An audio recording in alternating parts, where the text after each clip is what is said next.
ये parcel scan machine में डाल दो।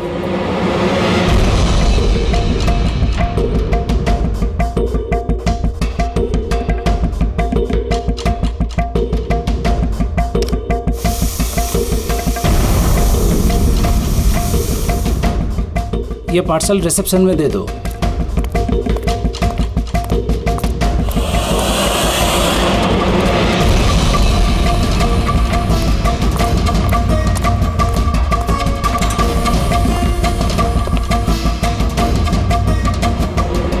ये लीजिए। शामू, जी मैडम। ये पार्सल लो, जस्टिस राय के लिए आया है। वो ऊपर प्राइवेट लॉज में बैठे हैं, उनको दे दो। बाप रे, जस्टिस राय, उनके पास कौन जाएगा? क्यों, क्या हुआ? अभी 10 बातें सुना देंगे। Check and met. राय, शतरंज खेलना भूल गए? ऐसी कोई बात नहीं है, मैं बस आज तगड़ा खेलने के मूड में नहीं हूं। और सुनो, तुम भी आज मुझे हराने की कोशिश नहीं करोगे, समझे? क्यों भाई, तुम्हारा जन्मदिन है इसलिए? बिल्कुल, बहुत अच्छा गेम खेला तुमने। एक और खेले? ठीक है।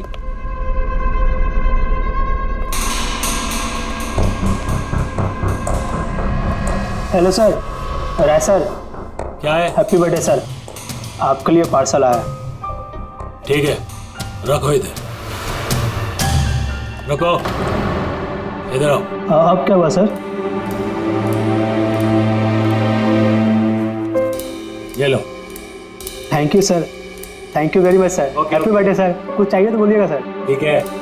उसने सोचा भी नहीं होगा डांट की जगह टिप मिलेगी। ये सब लोग ना मुझे घूसट और खड़ूस समझते हैं, लेकिन मुझे इससे कोई दिक्कत नहीं है। इनफैक्ट मुझे मजा आता है। अरे ये सब छोड़ो, पैकेट खोलो ना, क्या है?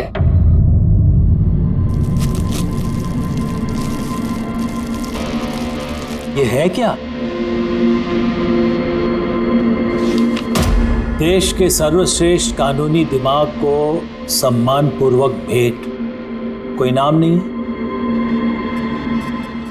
Press the tell.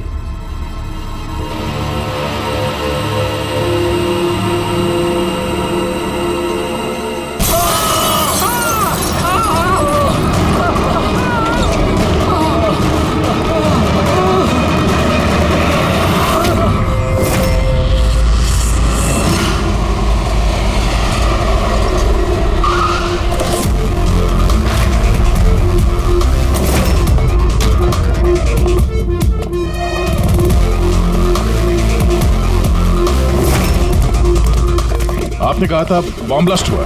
हाँ सर, लॉन्च में सर। वो दोनों वहीं थे सर।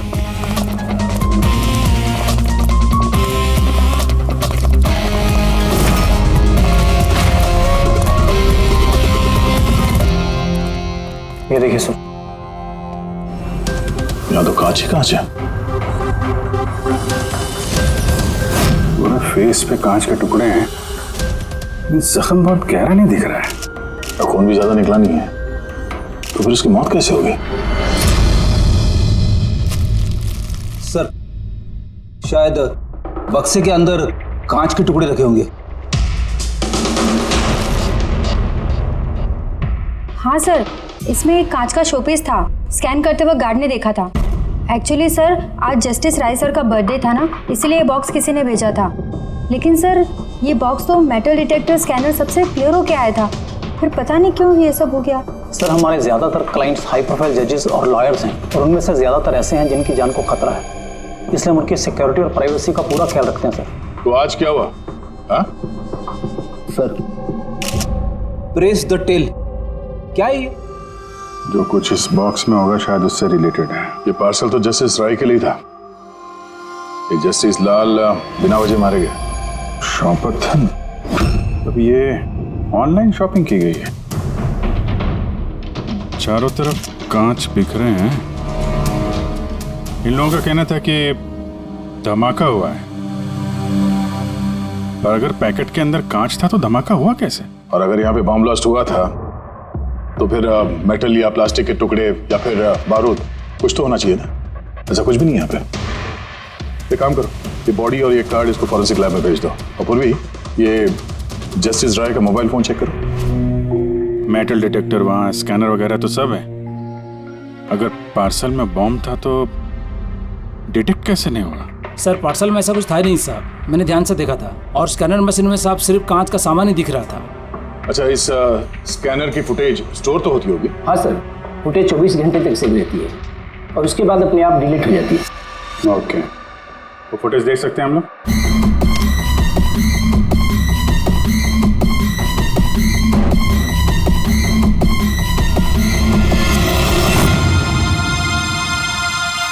ये क्या? कोई शोपीस तो लग रहा है। देखिए सर, कहीं कोई मेटल है ही नहीं और इतना पारदर्शी कांच ही हो सकता है। जब वो डिलीवरी बॉय आया था तब की फुटेज है? हाँ सर, और कल बारिश की वजह से सीसीटीवी कैमरा खराब हो गया था। आप कह रहे थे सिक्योरिटी का बड़ा इंतजाम है, ये आपका इंतजाम है? Sorry sir.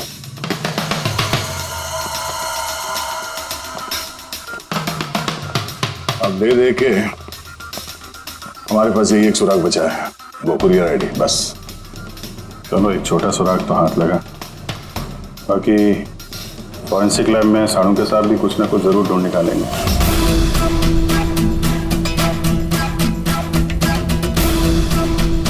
ये गुत्थी तो सूरज ही नहीं रही है। समझ में नहीं आ रहा है आखिर ये हुआ कैसे। की तू कह रहे तेरे समझ में नहीं आ रहा कि इन दोनों की मौत हुई कैसे? अरे नहीं, ये समझ में आ गया कि इनकी मौत कैसे हुई है।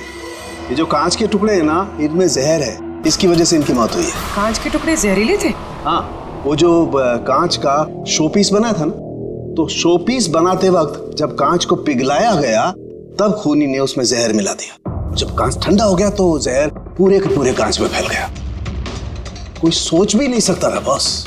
और सर, जब हमने इन कांच के टुकड़ों को टेस्ट किया तो पता चला कि इसमें एक ऐसा जहर मिला हुआ था जो कोई भी अपने घर पे बना सकता है। सर, आप तो बोल रहे थे कि ये गुत्थी सुलझी नहीं है, मगर आपने तो पूरा केस ही सॉल्व कर दिया है। नहीं नहीं नहीं पंकज, ये केस सॉल्व नहीं हुआ है। सिर्फ ये पता लगा है कि कांच के टुकड़े जहरीले थे।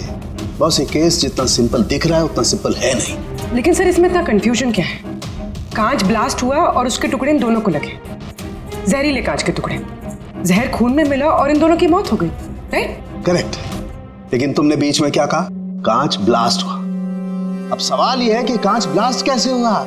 जब इसमें कोई विस्फोटक नहीं है, किसी किस्म का कोई केमिकल नहीं मिला है, तो ये ब्लास्ट हुआ कैसे? फोरेंसिक सर्जन कौन है? मैं हूँ। तो फिर तुम बताओगे ना। फॉरेंसिक एक्सपर्ट हूँ, जादूगर नहीं हूँ। अच्छा, समझ में नहीं आ रहा तो जादूगर नहीं हूँ। सर, इन जहरीले टुकड़ों के अलावा हमें एक और चीज मिली है। क्या? ये कार्ड जो इस गिफ्ट के पास था, ये कार्ड का पेपर वैसे तो मोटा दिख रहा है, लेकिन एक्चुअल में ये 2 पेपर को यूं चिपका कर बनाया गया है। और ये देखिए इसमें क्या लिखा है। सजाए मौत। मतलब खूनी ने सिर्फ कत्ल ही नहीं की, कत्ल के साथ साथ एक मैसेज भी भेजा, सजाए मौत। जो हुआ उसका बहुत दुख है हमें, पर ऐसे समय में भी हमें आपसे कुछ सवाल करने पड़ेंगे। जी मैं समझ सकती हूँ। आपको किसी पर शक है? जी मेरे पति कानून पर सख्त और न्यायप्रिय इंसान थे, तो जाहिर सी बात है कि ऐसे इंसान के लाखों लोग दुश्मन हो सकते हैं। वो अपराधी जिनको इन्होंने सजा दी थी, वो वकील जो इनकी सख्ती से बहुत परेशान थे और इनके फैसले से नाखुश भी। आए दिन उन्हें धमकियां भरे फोन आते थे और लेटर्स भी, पर इन सब के बावजूद भी वो अपने आप पर गर्व महसूस करते थे। उन्हें लगता था कि उनकी ईमानदारी का ये इनाम था। आई एम सॉरी, इससे आगे मैं और कुछ आपको बता नहीं पाऊंगी, पर हाँ, आनंद आपको सब कुछ बता देगा। आनंद? आनंद कौन है? आनंद इनका पर्सनल असिस्टेंट है। और कहाँ मिलेंगे मिस्टर आनंद? वो मेरे पति के चेंबर में ही ऊपर बैठकर काम कर रहे हैं। आप चाहे तो उन्हें मिल सकते हैं। मिस्टर आनंद, जस्टिस राय पे बहुत सारे हमले हुए थे, बहुत लोग दुश्मन थे उनके। क्या जानते हैं इनके बारे में आप? सर, उनको धमकी देने वाले लोगों की कमी नहीं थी। अच्छा, ऐसे कितने लोग थे जिन्होंने जान से मारने की धमकी दी थी? अनगिनत। उनकी धमकियों को ट्रॉफी के जैसे संभाल कर रखते थे। 1 मिनट सर।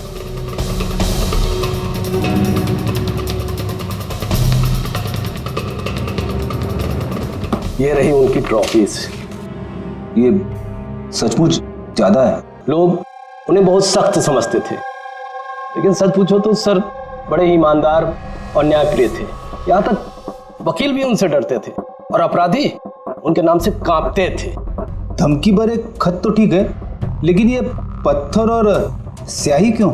कई साल पहले किसी ने खिड़की से पत्थर फेंका था तो सर ने पत्थर भी रख लिया था। और ये स्याही की बॉटल? अरे सर ये तो कुछ ही महीने पहले की बात है।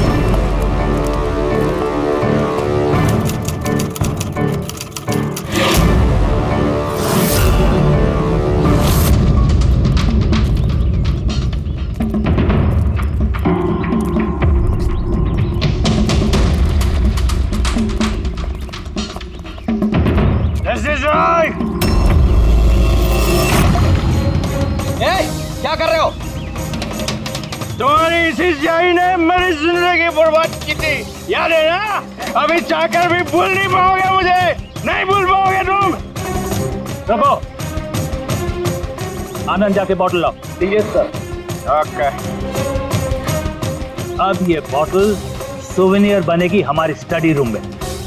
Yes sir. कमल को इस हरकत की वजह से फिर से जेल हुई, शायद अब भी जेल में ही हो। रेडी? ये सारी चीजें अपने कब्जे में ले लो। और मिस्टर आनंद, जज साहब को जिन जिन लोगों ने धमकी दी है सबकी डिटेल चाहिए, हमें सबकी लिस्ट चाहिए। यार वीरेन प्लीज यार एक बार फिर से पता करो यार, शायद कुछ पता चल जाए। सर जब ये पॉसिबल है ही नहीं तो पता चलेगा कैसे?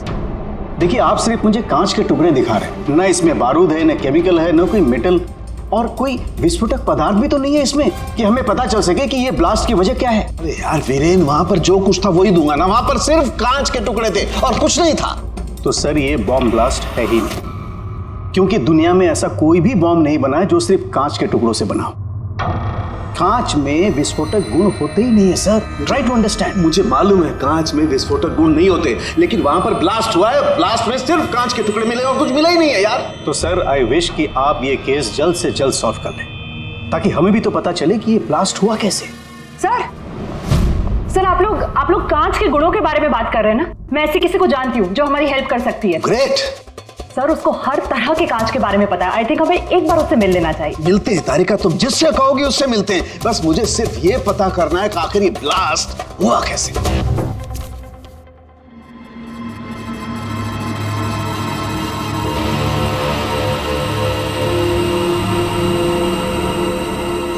हाँ भाई, कहाँ तक पहुँचा? सर बस 2 मिनट हो जाएगा, 2 मिनट। ओके, देखें पूर्वी को क्या मिला।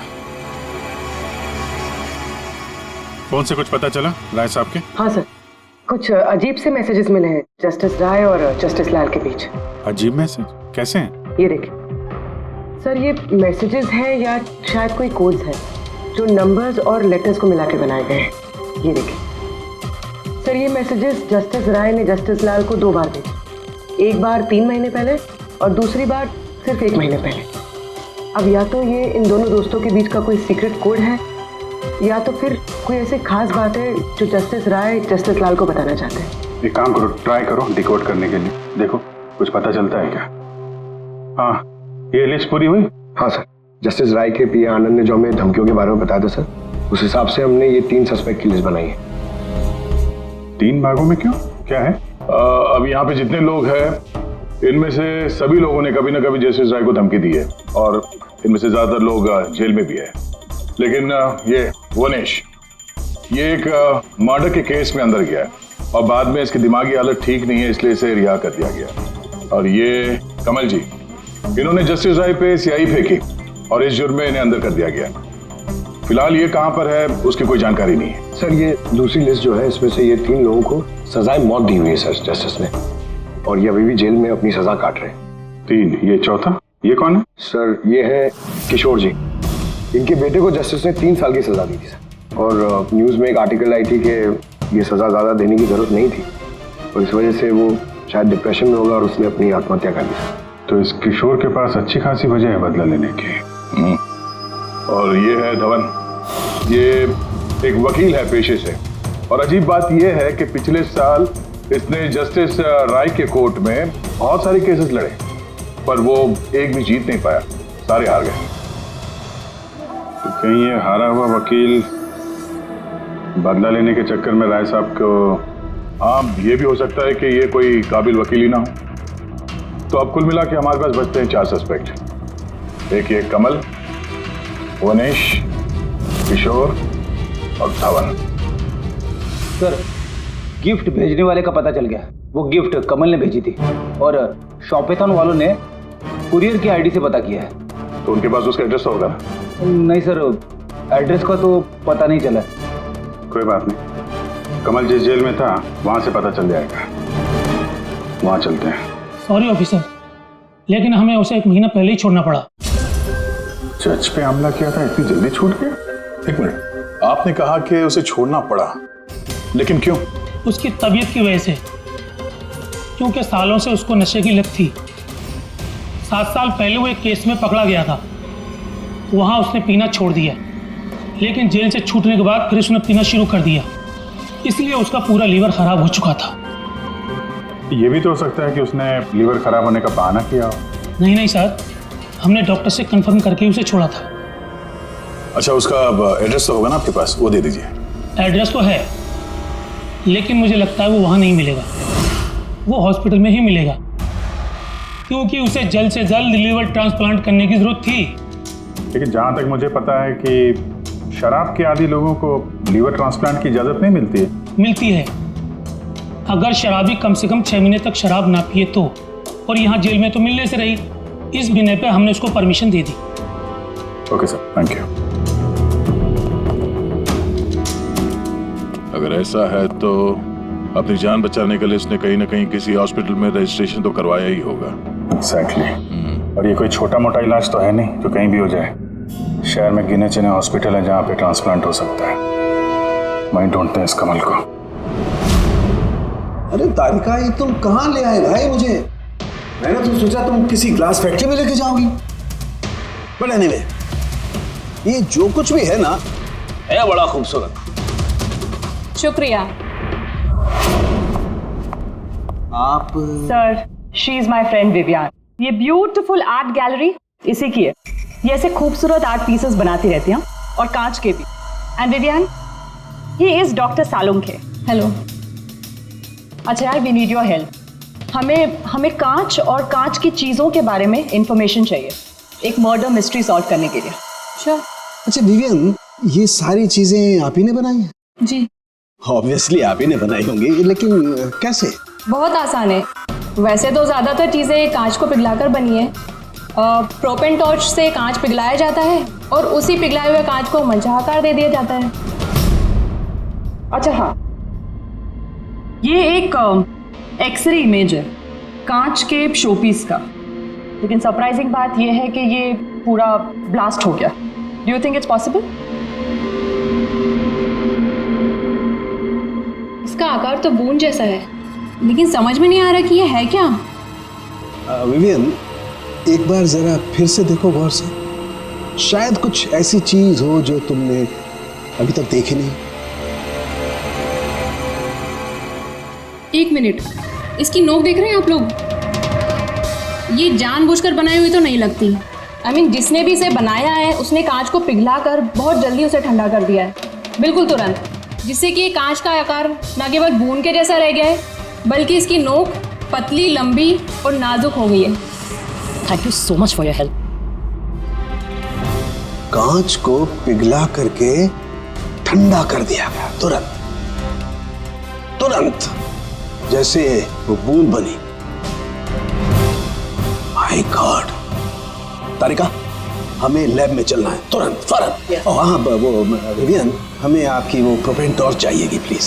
किशोर, धवन, भुवनेश, अब तीनों को जस्टिस राय के खून के सिलसिले में यहां बुलाया गया है। मर गया? बड़ा भगवान बनता था, लोगों की जिंदगियों का फैसला करता था। चलो अच्छा है, अब मर गया।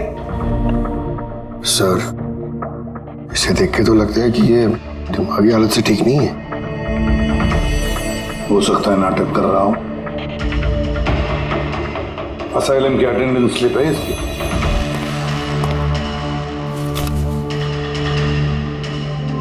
सर इसमें तो लिखा है कि 1 महीने से बाहर ही नहीं गया असाइलम से। और ये रिपोर्ट खुद डॉक्टर ने बनाई, ये देखिए।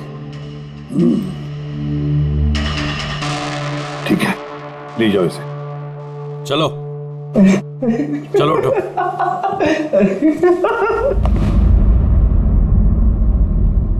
खुश तो आप भी होंगे ना जस्टिस राय की मौत से? देखिए, मैं मानता हूं कि मेरे बेटे ने गलती की थी, गलत संगत में पड़ गया था वो, लेकिन न तो उसका गुनाह इतना बड़ा था और न ही उसकी उम्र कि उसे माफ न किया जा सके। और फिर अगर सजा देनी ही थी तो कम सजा दी जा सकती थी उसे, लेकिन जस्टिस राय ने ऐसा कुछ नहीं किया, जिसकी वजह से आपके बेटे ने आत्महत्या कर ली। जी। और आप जस्टिस राय को उसका जिम्मेदार मानते हैं? बिल्कुल मानता हूं, और मैं खुद को भी जिम्मेदार मानता हूं। शायद मेरी अपनी परवरिश में कोई कमी रह गई थी। और धवन जी, आपने पिछले साल में जस्टिस राय के कोर्ट में 17 केसेस लड़े हैं और आप 17 के 17 केसेस हार गए। आपको भी गुस्सा आया होगा, इसलिए आपने तो इस वजह से मैंने उनका खून कर दिया, ऐसा सोच रहे हैं आप? इससे बचकानी सोच कोई हो ही नहीं सकती। इस वजह से कोई किसी का खून करता है क्या? इस जजमेंट की वजह से आपके क्लाइंट्स आपको छोड़कर चले गए, वकील के तौर पर आपकी बदनामी हुई।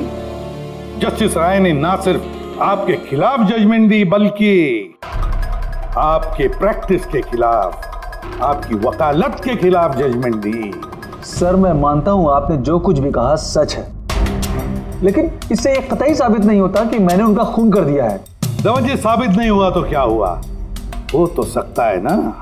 देखिए सर, मेरी इतने सालों की प्रैक्टिस है, इस पेशे में कोई नया नहीं हूं मैं। सर, मैंने इतने सालों तक मेहनत करके बहुत नाम कमाया है, लोग जानते हैं मुझे।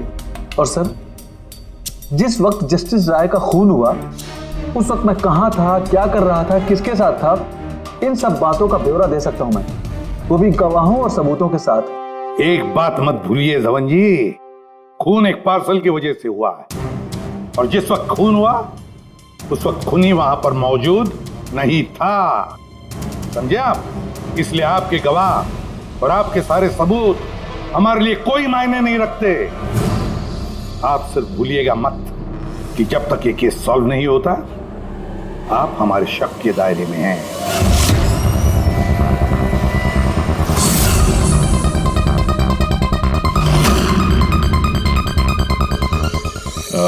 Doctor Puneet? Yes sir, that's doctor Puneet. Thank you. Doctor Puneet, हम लोग सीआईडी से हैं, आपसे फोन पे बात हुई थी कमल के बारे में। जी हाँ, मुझे याद है। दरअसल कमल हमारे लिवर ट्रांसप्लांट की लिस्ट में है और हम उसके लिए सही डोनर का इंतजार कर रहे हैं। और एक बात अच्छी है कि उसने शराब पूरी तरह से छोड़ दी है, वरना हम ये ऑपरेशन नहीं कर पाते। तो आपके पास इस कमल का एड्रेस तो होगा? जी, एड्रेस तो नहीं है। तो डॉक्टर साहब, उसको अगर डोनर मिल गया तो आप उसे कांटेक्ट कैसे करेंगे? सिंपल है, हम डोनर्स और जरूरतमंद पेशेंट की लिस्ट हमारी वेबसाइट पर अपलोड कर देते हैं और सभी पेशेंट्स अपने डोनर्स की सही लिस्ट वहां पे देखते हैं और हमें कांटेक्ट करते हैं। अगर कमल अपना नाम लिस्ट में देख लेता है तो यकीनन वो यहाँ आ जाएगा। ये तो बहुत अच्छी खबर है। डॉक्टर साहब, आपको हमारा एक काम करना होगा। पिघले हुए गरम गरम कांच को तुरंत ठंडा करना है, तुरंत। और पानी से ज्यादा अच्छा ये काम और कौन कर सकता है?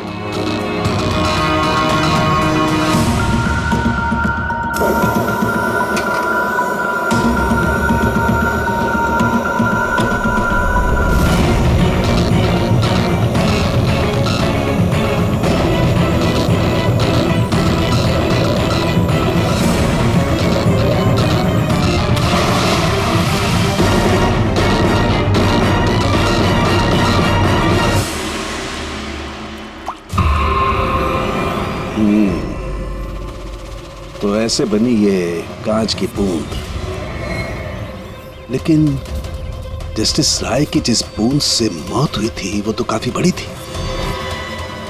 ठीक है, मैं भी एक बड़ी बूंद बनाने की कोशिश करता हूं।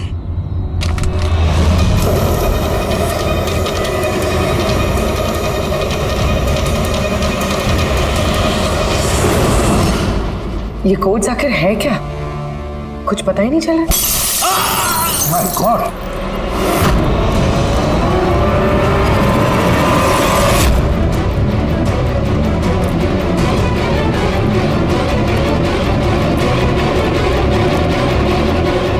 अरे सर, सालों के साहब क्या हुआ? सर क्या हुआ सर? सर ये सब हुआ कैसे? कहीं आप बॉम्ब तो नहीं बना रहे थे? हाँ, क्या बॉस, वो जस्टिस राय को और जस्टिस लाल को जिस तरह के बॉम्ब से मारा गया ना, मैंने पता कर लिया बॉम्ब किस तरह से बनाया गया। बहुत आसान है। वो कैसे सर? अरे यार, सब कुछ यही पूछोगे, थोड़ी मरम पट्टी तो करने दो यार। बस कांच के इस बूंद जैसे आकार को सिर्फ एक ही तरीके से बनाया जा सकता है, गरम गरम पिघले हुए कांच को पानी में गिराकर। पिघला हुआ कांच पानी में गिरेगा और तुरंत ठंडा होकर के ये बूंद जैसा आकार ले लेगा। इसके इस आकार की वजह से ही इसे कांच के आंसू भी कहा जाता है। यार, ये कांच के आंसू के बारे में छोड़, कैसे बनते हैं? ये कांच का आंसू फूटा कैसे, ये बता पहले। वही तो पता करने की कोशिश कर रहा था बॉस। मैंने इस कांच के आंसू मतलब इस बूंद के अगले सिरे को बहुत मोड़ने की कोशिश की, लेकिन कुछ नहीं हुआ। उसके बाद मुझे याद आया, पार्सल के साथ मैसेज भी आया था और उस मैसेज में लिखा हुआ था प्रेस द टेल। मैंने ये इसकी दुम, इसकी पूंछ को दबाया, बम। आपको मालूम ही है सर, ये पूंछ दबाई और टूट गया, ये कुछ समझ में नहीं आया। मैं समझा। दरअसल ये सब कुछ होता है कांच के अणुओं में भीषण भौतिक तनाव की वजह से। जैसे ही कांच, गरम गरम कांच, पिघला हुआ कांच एकदम ठंडा होता है, इसके अणुओं में बहुत जबरदस्त भौतिक तनाव हो जाता है और फिर इसकी पूंछ को जब तोड़ा गया तो जबरदस्त भौतिक तनाव की वजह से इसके अणु एकदम बिखर गए और बूम, ब्लास्ट। ये सब कुछ कोई आम आदमी जान ही नहीं सकता। इसे जानने के लिए भौतिक विज्ञान की अच्छी खासी जानकारी होना बहुत जरूरी है। यानी कातिल कोई ऐसा है जो ये सब अच्छी तरह से जानता है। डॉक्टर पुनीत अपनी केबिन में है? हाँ सर है। Thank you. डॉक्टर साहब मेरे लिए डोनर मिल गया? हाँ, कब है मेरा ऑपरेशन, कब कर सकते हैं? वो अभी हम आपका ऑपरेशन नहीं कर सकते क्योंकि आपके लिए सही डोनर नहीं मिला है। ऐसे कैसे हो सकता है डॉक्टर? मेरा नाम लिस्ट में सबसे पहले था।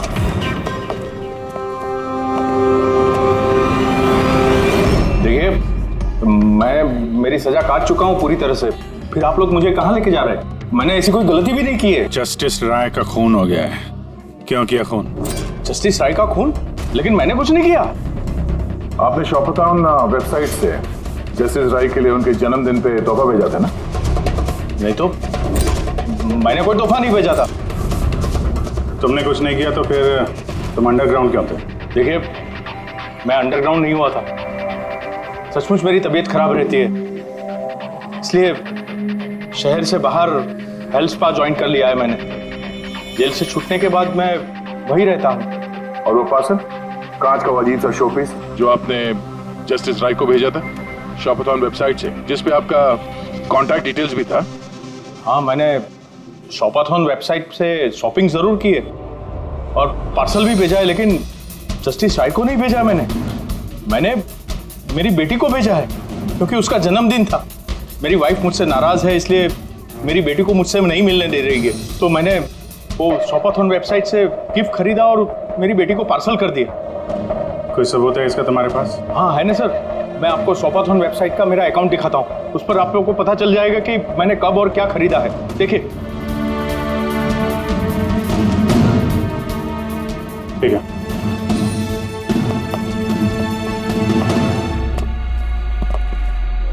ये आदमी तो वाकई सच बोल रहा।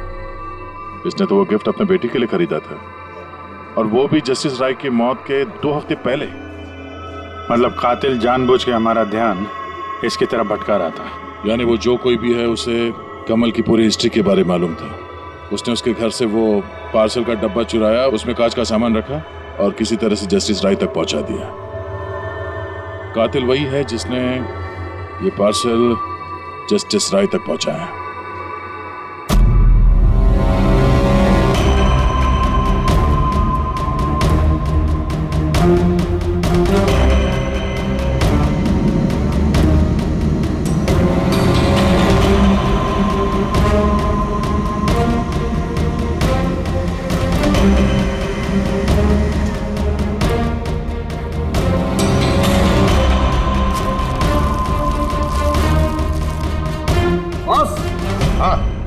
एक मिनट जरा, तो उसे देखो, इस एड्रेस के नीचे की तरफ एक और एड्रेस, और ये दोनों पते अलग अलग हैं। डैम इट, एक सुराग मिला था वो भी गलत निकला। मतलब कमल बेकसूर है। बस मैं इस कागज को लैब में ले जाकर के अच्छी तरह से चेक कर लेता हूँ। ठीक है सब मिल गया।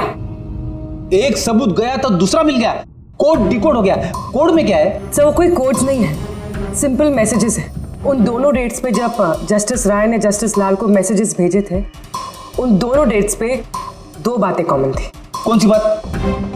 सर पहली बात, उन दोनों डेट्स पे दोनों जजेस में से एक शहर से बाहर था, और दूसरी बात, उन दोनों डेट्स पे संडे था। और जिस दिन कत्ल हुआ है उस दिन भी संडे था। Exactly sir. और मारे जाने से पहले वो दोनों शतरंज खेल रहे थे। यस। जो मैसेजेस जस्टिस राय ने जस्टिस लाल को भेजे हैं वो कोई कोड्स नहीं, शतरंज की चालें थी। वो दोनों चाहे कहीं भी हो अपना शतरंज का खेल जरूर पूरा करते थे। जहां छोड़ा अगली बार वहीं से पकड़ते थे। मतलब दोनों भी जजेस संडे के दिन शतरंज खेलते थे, और ये बात कातिल जानता था, इसीलिए उसने उसी संडे को खुद अपने हाथों जाकर वो पार्सल डिलीवर किया। वो जानता था कि जस्टिस राय वहां होंगे। सर वो ये भी जानता था कि जस्टिस लाल भी वहां पे होंगे। बिल्कुल सही कहा तुमने अभिजीत, बिल्कुल सही कहा। हम तो ये सोचकर चल रहे थे कि कातिल ने जस्टिस राय पर हमला किया, पर उस एक्सप्लोजन में जस्टिस लाल की जान बेवजह चली गई। हालांकि असली बात तो ये है, कातिल चाहता था कि जस्टिस राय के साथ साथ जस्टिस लाल को भी खत्म कर डाले। किशोर, जतिन, भुवनेश, इन तीनों की कुंडली निकालो, देखे तो सही कि इनमें से किसी के पास कोई वजह थी इन दोनों जजेस को मारने की। और फिर धवन, पता लगाओ उसके सारे के सारे केसेस उसने जस्टिस लाल के कोर्ट में लड़े थे, वो क्या है और किसके हैं। सर, हाँ सर, धवन के बारे में पता करके आ रहा हूँ। जस्टिस लाल के कोर्ट में सर वो 100 में से 75 केसेस आ रहा था। सर, हाँ सर, जतिन के जेल रिकॉर्ड्स मिल गए। उसके वकील ने डिप्रेशन के बिना पे जतिन को छोड़ने की अपील की थी, और उसकी अपील ठुकरा दी गई थी। जज कोई और नहीं, जस्टिस लाल ही थे। तो जतिन के पिता किशोर के पास अच्छी खासी वजह है कत्ल करने की, पर इतना पेचीदा प्लान वो बना पाएगा? वही तो सर, किशोर एक स्कूल टीचर है, उसे कैसे पता होगा कि कांच के आंसू से किसी की जान जा सकती है? ये तो इस बात पर निर्भर है कि ये किशोर मास्टर जी स्कूल में कौन सा विषय पढ़ाता है। पता लगाओ ये कौन सा सब्जेक्ट पढ़ाता है स्कूल में। रही बात धवन की, उसके पास एलिबाई है, तो बस इन दोनों के एलिबाई फिर से चेक करो अच्छी तरह से। बच्चों, आज मैं तुम्हें एक नया एक्सपेरिमेंट सिखाऊंगा। जानते हो किसका? कलर्स का एक्सपेरिमेंट। रेडी? ये देखो, दूध है। अब मैं इसमें डिफरेंट कलर्स के एक एक ड्रॉप डालूंगा।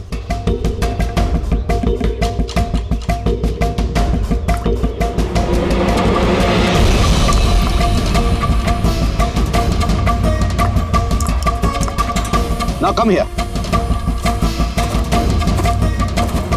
देखो बेटा, अब जब मैं ये बर्ड इसके अंदर डालूंगा तो तुम्हें देखने को मिलेगा कि अणु किस तरीके से प्रक्रिया करता है। देखो,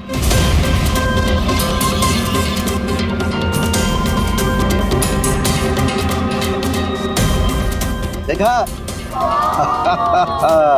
इसे कहते हैं विज्ञान का जादू। कमाल है। नहीं, मैं आपके प्रयोग की बात नहीं कर रहा हूं, आपके बारे में बात कर रहा हूं। आपने कभी बताया नहीं कि आप विज्ञान पढ़ाते हैं? आप लोग यहाँ, मैं तो बस वो प्राथमिक विज्ञान पढ़ाता हूँ। आपने बच्चों को वो कांच के आंसू वाला प्रयोग दिखाया नहीं? कैसे पूछ दबाते ही ब्लास्ट हो जाता है। हाँ? आप क्या बात कर रहे हैं? मुझे नहीं पता। आपको सब पता है। अब जरा इन बच्चों को जाने के लिए कहिए। बच्चों, आज के लिए छुट्टी, बाकी की पढ़ाई कर जाओ तुम लोग। सर को पहचानते हैं आप?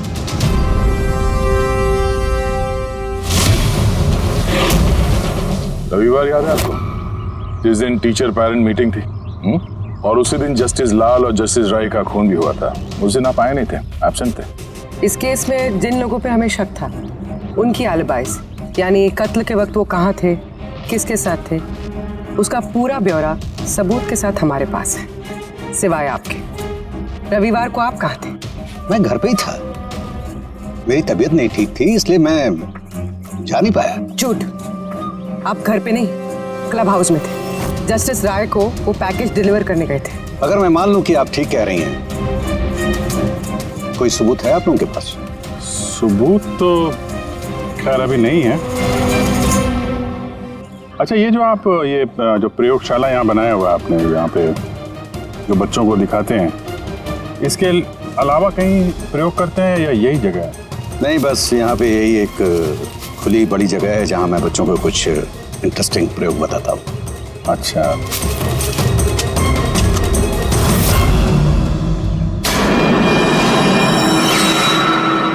सर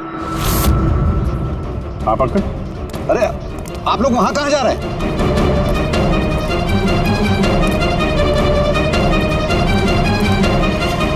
अरे ये क्या कर रहे हैं आप? प्रोफेसर साहब, आपको सबूत चाहिए था ना, वही ढूंढ रहे हैं। सर, पहचान रहे ना इसे आप? ये तो एक टुकड़ा है, ऐसे बहुत सारे टुकड़े यहाँ मिलेंगे अगर यहाँ पे आसपास खोदा गया तो। क्या आपको भी पता है? ये कोई साधारण कांच के टुकड़े नहीं है डॉक्टर साहब।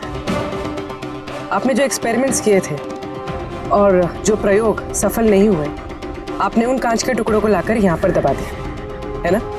अभी आप सच बोलेंगे कि इस कांच को हम जाके टेस्ट करें? क्योंकि अगर इसने टेस्ट किया तो इसमें वो जहर जरूर मिलेगा।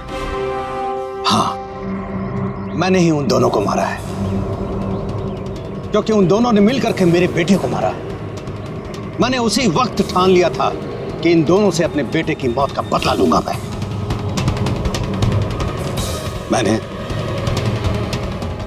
मैंने इन दोनों पे निगाह रखना शुरू किया। एक दिन बच्चों के लिए इंटरनेट पे कुछ अनोखे प्रयोग ढूंढ रहा था मैं, तभी मुझे ये कांच के आंसू का प्रयोग मिला।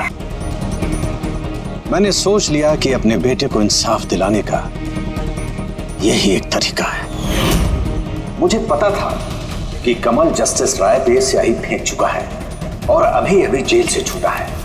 मुझे उसकी बेटी के बारे में भी पता था। मैं जानता था कि वो उसे बर्थडे गिफ्ट जरूर भेजेगा। अरे भाई साहब, ये भी लेना।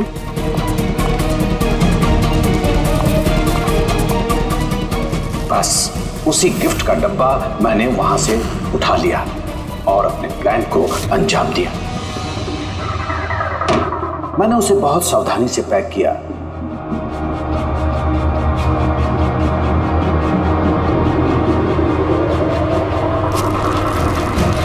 और फिर डब्बे पे पुराने एड्रेस के ऊपर नया एड्रेस लगाया।